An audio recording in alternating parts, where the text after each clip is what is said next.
Roscoe, look, tough defeat today against a local rivals or local neighbours. Just how would you assess it?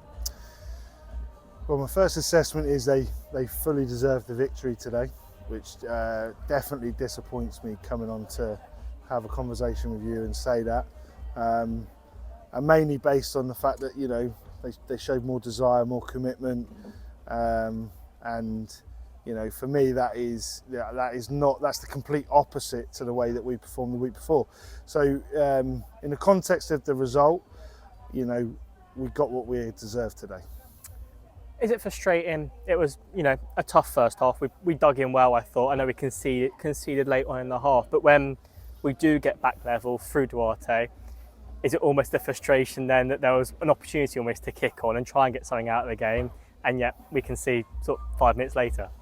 Yeah, I think we showed some naivety as a group, and that's the bit that I'm trying to work on in relation to how we help, how we support, how we coach, how we develop the group.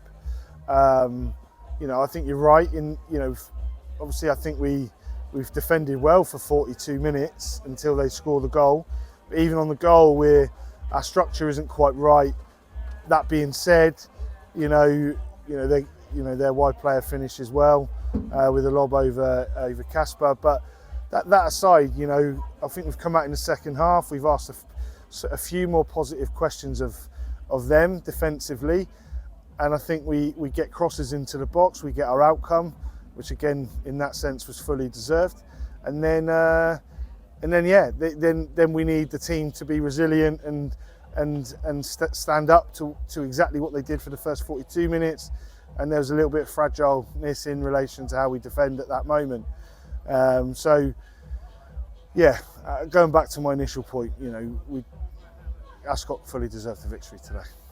Just looking at the bigger picture then overall, a couple of really good performances in the Cups and a couple of disappointing performances in the league so far. How do you assess it, given that, you know, we've got a great opportunity to really bounce back and respond on Saturday? Yeah, it's a real tough one, isn't it? Because we're really good one week, and then, you know, we let our standards drop the next week, and then we're really, really good. And as I said, I can't stress enough, we were outstanding last Saturday, and then we're really poor today. You know, the thing that frustrates me is Ascot didn't see the best version of us. You know, you could argue that they didn't see the best version of us because of the way they performed, but I don't necessarily believe that. I genuinely look at, we turned over the ball so frequently and so easily in the wrong spaces, and you know, with that in mind, so when we're really good, we're not making those errors.